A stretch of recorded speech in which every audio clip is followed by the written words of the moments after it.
Beleza. Boa noite de novo a todos. É um prazer poder encontrá-los. Acredito que dos que eu conheço só a senhorita Bruna, tá bom? Mas é um prazer conhecê-los, tá bom? Nós teremos aí um período curto juntos para o vestibular, mas eu espero que seja o mais proveitoso possível, beleza?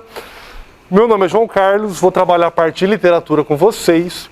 Então, como assim é um tempo muito curto, tenho certeza que vocês ou estão saindo do terceirão ou já fizeram algum cursinho, então tem uma noção de literatura, de todos os conteúdos. Então fiquem assim, ó, muito à vontade, tá bom? Professor, ó, tem uma dúvida daquela obra, daquela situação, sempre que der para encaixar, pode perguntar. Somos uma turma pequena, então dá para perguntar, só levantar a mão, sem problema algum, tá? Antes de nós começarmos, eu só queria, assim, lembrar alguns detalhes pequenos das obras, por isso que eu adiantei aqui para colocar um pouquinho, tá? Mas, evidentemente, você já conhece a lista. Se você fizer as contas ali, até a nossa data da prova, nós temos 4 semanas, beleza? Cara, então é um tiro muito rápido. Evidentemente, você tem que conhecer ali o que você está com dificuldade, ou o que você tem ali mais, né, não estudou tanto, e pegar pesado, beleza? É o tempo que dá ali para a gente fazer alguma coisa pensando em literatura. Se você tem um ritmo bom de leitura, dá tempo de ler.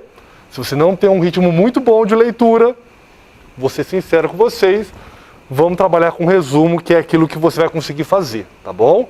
Cara, não desespere, você não vai conseguir ler os 10 livros se você não tiver um ritmo muito bom de leitura, tá? Digo isso por consciência. Professor, consigo ler? Consegue. Se você tiver um ritmo bom de leitura, cara, você vai fazer um livro a cada 2 dias, você vai conseguir. Mas, evidentemente, se você não tiver esse ritmo, vai te cansar muito e vai ser muito pouco proveitoso, tá bom? Então, o que você já leu, maravilha. Se você conseguir ler mais alguma coisa, maravilha. Se não, vamos focar ali nessa organização dos resumos, beleza? Prova de literatura da UEM. Se você já fez pelo menos umas 2, 3, ou se você revisou umas 4, 5, você vai ver que das 5 questões de literatura, na média, 4 são de livros, beleza? 4 são de livros. Algumas vezes vai cair ali um movimento literário, alguma coisa de gênero literário, mas o grande foco é isso aqui, cara. E aí vem o ponto principal. O que a UEM tem feito, assim, muito bacaninha? Pega o livro, onde ele se situa, onde ele está organizado, em que período literário. Então eu vou cobrar um pouquinho do período literário do livro, do autor, e já vou aproveitar tratar da obra, tá? Por isso que se você olhar isso aqui, cara, é o grande foco que você tem que dar, ó. Álvares de Azevedo, beleza? Romantismo. Machado de Assis para nós, realismo. Augusto dos Anjos para nós aqui no Brasil, pré-modernismo, tá? E de Mário de Andrade até a Lúcia Colim, todos esses caras, tá? Todos eles estão dentro do que nós vamos chamar de modernismo. Beleza? Cara, o foco tem que ser o modernismo, certo? Se das 5 questões, 4 são livros, a grande chance que tem de cair aqui é cair alguma coisa do modernismo, desses autores, certo?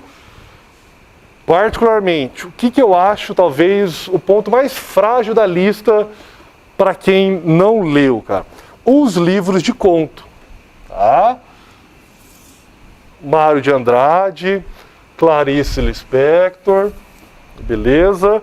E só, tá? Os livros de contos, cara, eu vou ser sincero. Professor, a gente tem que saber um pouquinho de todas as histórias? Tem que saber, tá? Se você pegar, por exemplo, da Clarice, ele vai cobrando uma noção geral de cada conto, os últimos vestibulares. Então, você tem que ter uma noçãozinha geral, beleza? Não desespere, que evidentemente você não vai conseguir decorar tudo em última hora. Mas se você puder dar uma retomada, se alguma coisa, se você pudesse dar uma relida, beleza. Qual é o ponto forte que eu acho que é bom para vocês da UEM? Cara, os livros de poesia. Álvares de Azevedo, Augusto dos Anjos, Carlos Drummond de Andrade e a Lúcia Colim. Por quê, cara? Porque A parte boa da poesia é que a UEM ela dá o poema para você lá. Ah, professor, eu tenho uma dificuldade para interpretar a poesia. Daí é uma dificuldade nossa, tá? Mas qual que é a parte boa da poesia na UEM? Cara, o poema está lá. Se você tiver paciência e entender o que ele está falando ali, 90% das somatórias está falando sobre o poema. Se você interpretou, beleza, ok. Muitas vezes ela não tem dificuldade, cara, na interpretação do poema. E aí você tem que tomar um certo cuidado. Evidentemente, se você lembrar algumas características das escolas literárias, ajuda, beleza? Mas você tem que focar naquilo que está lidando para você, tá? Machado de Assis é uma história clássica, tenho certeza que vocês já leram, já releram, já ouviram falar. É muito tranquilo, tá? Cai bastante também. Evidentemente, Carolina de Jesus, Maria de Jesus, é uma história chocante, não sei se alguém já leu, um relato pessoal muito bacana. O Gianfrancesco Guarnieri, dica, para quem não leu o livro, tem o filme, que o próprio Gianfrancesco é ator, participa do filme, tá? Muito bacaninha, vale a pena aqui.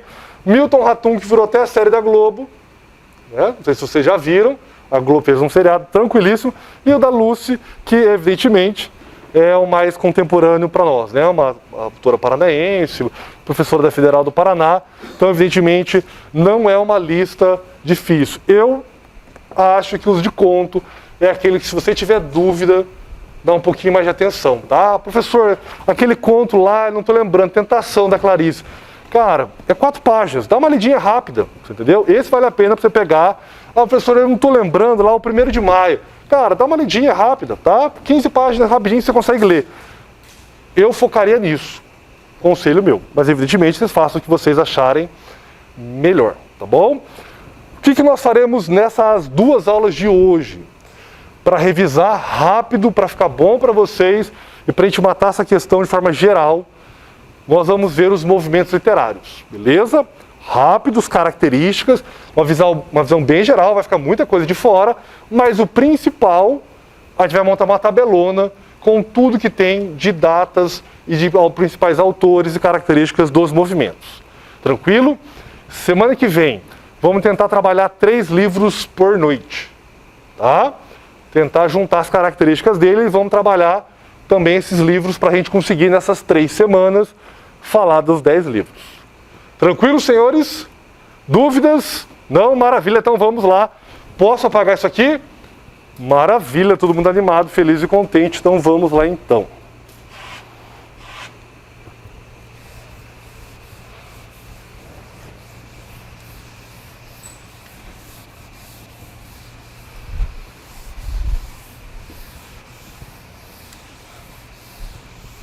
Se você quiser fazer no seu caderno deitado, tá bom? Como se fosse o quadro, eu vou fazer uma tabelona, beleza? Daí ver o que fica melhor. Se quiser fazer um embaixo do outro, o jeito que você conseguir organizar aí o seu caderno, tá bom?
Maravilha, senhores. Vamos lá então.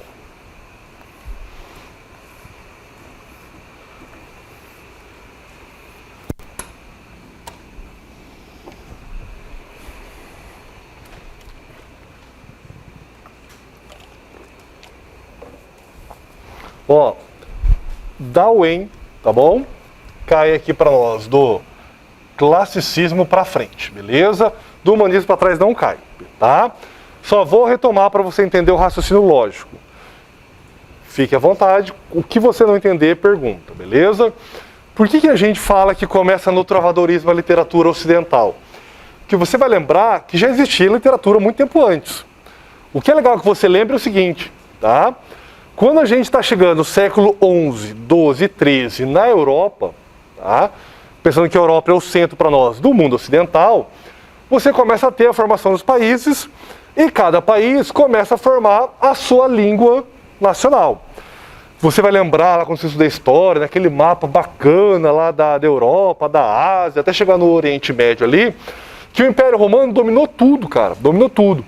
Então, quando você tem 476, a queda do Império Romano do Ocidente, Roma, 1453, a queda do Império Romano do Oriente, ali em Constantinopla, Istambul, você vai perceber que esses 1000 anos é o período que nós chamamos de Idade Média, beleza?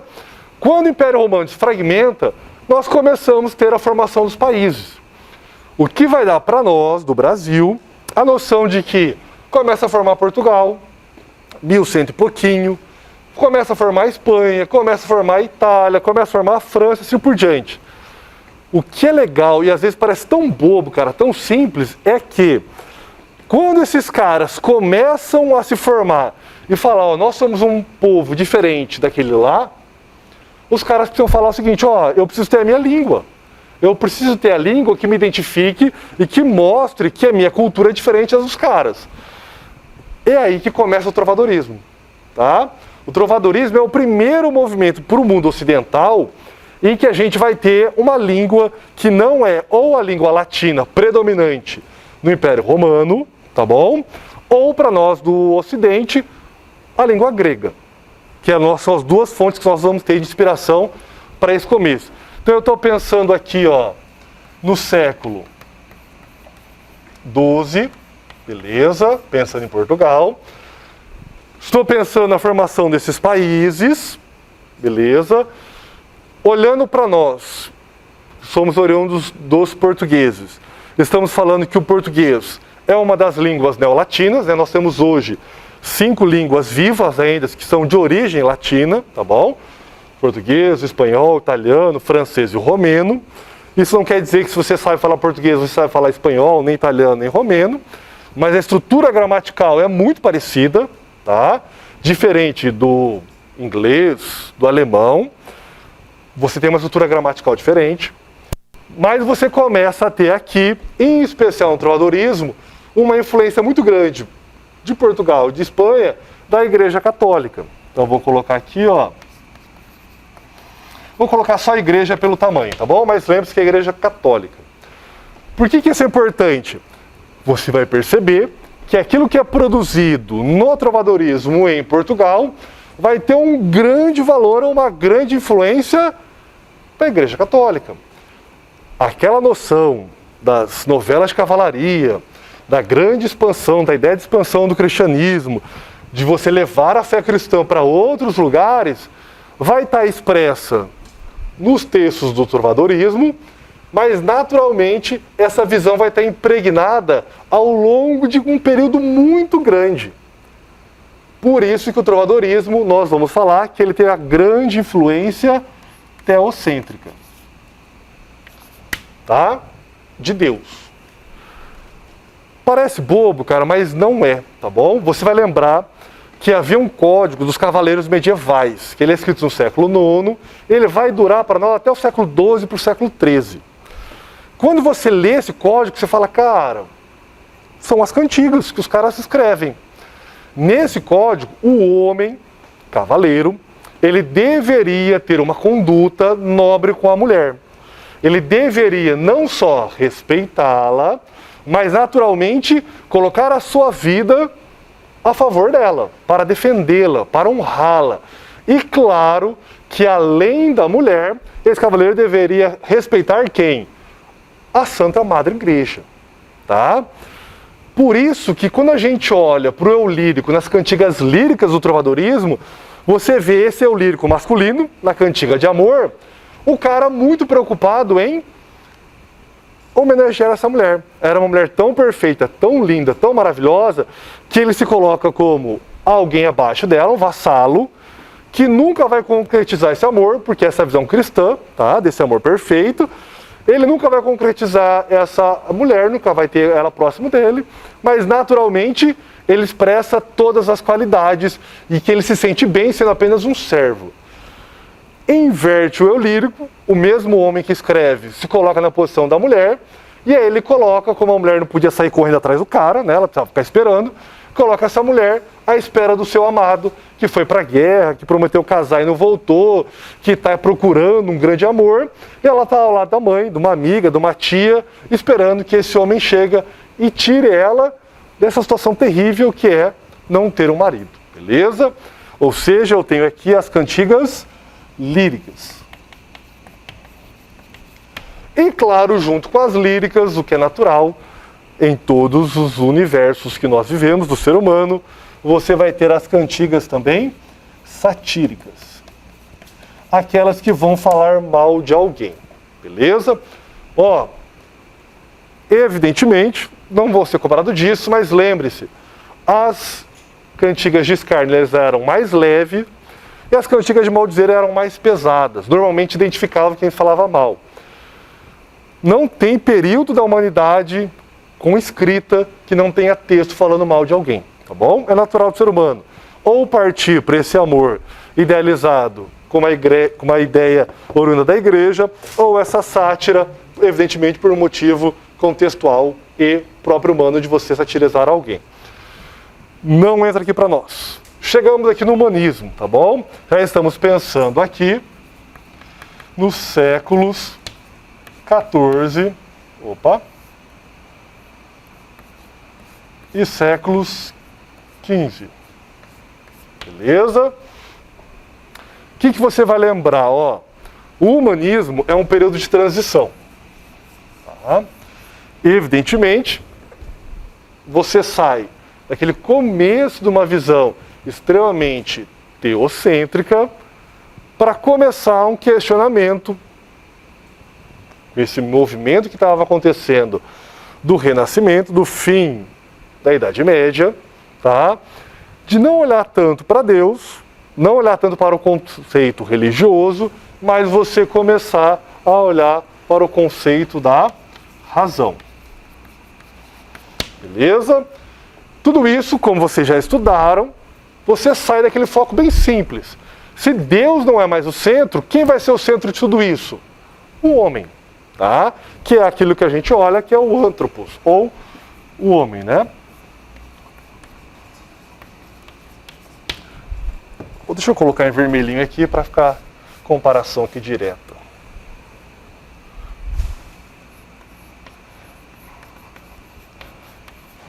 Tá? Ou seja, o humano. Cara, é uma loucura. Eu sei que parece às vezes assim, coisas que beiram a ser até idiota, tá bom? Quando você começa a pegar a arte do Renascimento, você percebeu uma coisa assim, que era banal. Que os caras assinavam. Então você fazia um quadro, colocava lá seu nome. Fazia uma escultura, colocava lá sua assinatura. O cara fazia um grande afresco, grande, maravilhoso, colocava o nome. Curiosamente, as artes feitas para a igreja antes desse período não permitiam que você colocasse seu nome. Porque o importante não era você, era a obra em si voltada para a mensagem divina. Então quem fez ou quem não fez não fazia diferença. O importante era a obra em si e a mensagem que ela trazia. Essa ideia de você ter um autor, quem é o cara que fez, quem foi o cara que elaborou isso, naturalmente começa aqui para nós, em especial no humanismo, mas claramente no classicismo. Pensando no classicismo, você tem que lembrar de uma coisa assim maravilhosa, que é essa noção de que para nós em Portugal, você vai ter o nosso grande gênio começando a sua carreira e evidentemente terminando ela, que é Camões. Tá? Resumidamente, se a gente for olhar para Portugal nesse período, você vai ter as crônicas de viagem, ou as crônicas históricas. Fernão Lopes, lembram dela? Portugal fez a Torre do Tombo, Portugal era um país novo, né? Os caras queriam, uma ideia inteligente, registrar a história do país, estava acontecendo. Você tinha vários escritores, contrataram alguns, e o terceiro é o Fernão Lopes. E ele foi o cara que revolucionou. Às vezes parece sim um pouco estranho, por que Fernão Lopes é tão importante? Porque se você pegar o livro de história, ou se alguém pensa em fazer história, de uma forma bem crua, assim, bem objetiva, cara, a história precisa ser o fato, né? Então, em 1402 aconteceu tal coisa, quem estava lá, o que ia acontecer, pronto. Se você pegar as crônicas de Fernão Lopes, ele usa uma coisa diferente, porque ele usa técnicas narrativas da ficção, ele conta coisas que ele não viu, evidentemente isso pode acontecer por qualquer historiador, mas ele começa a dar as técnicas narrativas na história real, dando clímax, tensão, oposição, e coloca o povo, que não era comum, você só colocava os grandes reis da história, ele coloca o povo interagindo na história, dando uma dinâmica muito maior. A ideia dele não era ser um escritor literário, mas o que ele usou lá o coloca no patamar acima, diferente do historiador relativamente comum, tá bom? Tem um cara, não sei se vocês conhecem, ele fez muito sucesso ali quando o Brasil completou 500 anos, nos anos 2000. Hoje ele tem até um canal no YouTube, mas ele não é tão conhecido, chama Eduardo Bueno, é historiador, alguém já viu ele? Tá? Se você pegar os livros de Eduardo Bueno, quando o Brasil fez 500 anos, ele escreveu uns 3, 4, Descobrimentos do Brasil, Os Índios do Brasil. Se você pegar os livros dele, você fala assim, cara, ele estava lá, é impossível, porque do jeito que ele está contando, ele estava do ladinho dos caras ali, ele chegou junto com o pessoal. Ele escreve de um jeito impreciso, então quem é historiador normalmente não gosta do Eduardo Bueno, tá bom? Porque ele conta coisas com uma técnica narrativa que não é comum para a história, beleza? Você pode questionar, mas será que era assim? Ele fala da quantidade de algas que tinha no mar. Fala, meu Deus, o cara fez uma regressão e achou lá a seda perfeita. Para nós isso não faz diferença. Isso mostra que o cara pode dar vida para um fato histórico. Tá ficando claro? Beleza? E surge também outro gênio, que pensando em língua portuguesa vai ser comparado a Shakespeare. O que o Shakespeare fez na Inglaterra, Gil Vicente faz em Portugal, em língua portuguesa, que é dar um pulo do teatro medieval para o teatro de Gil Vicente, tá bom? Tem uma coisa assim que parece ser, a certo ponto, exagerada, tá bom? Mas não é. A Igreja Católica, ela nunca privilegiou a leitura da Bíblia pelos seus pares, tá? Tanto que a Bíblia ela foi em latim durante muitos anos, enquanto o movimento, que era um movimento tido como, guiado pela essa ideia do evangélico, ou tido pela essa ruptura com a Igreja Católica, privilegiou a leitura da Bíblia na sua língua original, a Igreja Católica rezou missa em latim até 1964. Olha que absurdo, cara. Nos dando uma ideia de que as pinturas, Maringá é uma cidade jovem, a gente não consegue dar esses exemplos, tá bom? Mas vai em qualquer cidade antiga, Curitiba, São Paulo, Minas Gerais, em Belo Horizonte você tem milhões. Olhem os vitrais das igrejas antigas, elas contam passagens bíblicas, que era uma forma de você ensinar a história que está naquele livro, que não era na sua língua, para quem não conhecia. Por que eu falo isso? Porque o teatro medieval, patrocinado pela igreja, tinha 3 objetivos claros. Ensinar histórias bíblicas, ensinar os dogmas da igreja, e o último princípio básico, que era ensinar uma moral cristã. Ponto. O que Gil Vicente faz? Se você pegar as histórias de teatro de Gil Vicente, ele consegue construir uma narrativa muito maior, muito mais complexa, muito mais profunda, que não é uma historinha de 4 minutos, que não é uma encenação de 5 minutos. Mal comparando, sabe as esquetes que você vê na televisão ou em programas de humor, que são bem rapidinhos, que é uma cena? Isso era o teatro medieval. O que Gil Vicente faz? Consegue fazer uma narrativa mais profunda, ainda com uma visão religiosa, muito crítico, muito cético, trazendo temas religiosos, mas naturalmente subindo o nível. Beleza? Cenário simples ainda, mas evidentemente mais interessante. E aí vem o grande cara na poesia, que é o nosso querido Camões.